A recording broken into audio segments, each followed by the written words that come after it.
this video we are going to learn how to do the fillet and chamfer for any intersection of lines or objects. So I'll select a rectangle to do this fillet and chamfer. Here fillet and chamfer command can be found under the modified toolbar. You can see here, click on this right arrow mark here.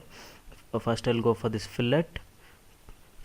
So this command rounds and fillets the edges of objects wherever the two lines or two objects are meeting. That can be rounded up or that can be fillets. Click on that fillet, and now we have to select the first object.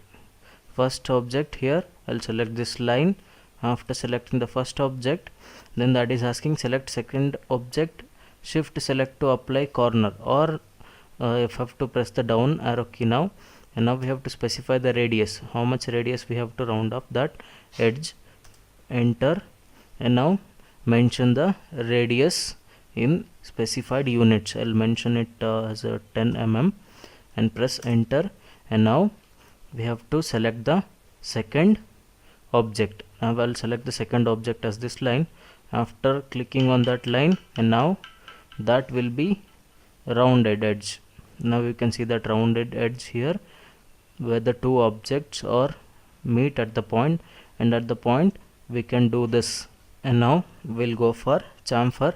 Here the chamfer does the same, but only thing is it bevels the edges of objects wherever we have a two meeting points. There we can do this. Click on this chamfer command and then select the first line.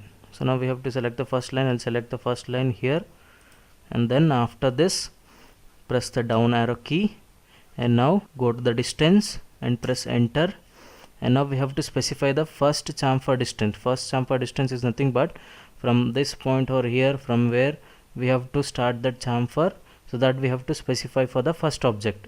So I'll mention 5 mm for the first object, and now specify second chamfer distance. Second chamfer distance is nothing but for the second object, how much we have to do the chamfer. I'll mention 10 mm and press enter, and after that we have to select the second object. Here second object is this one, and now click on that second object, and now we have done with the chamfer.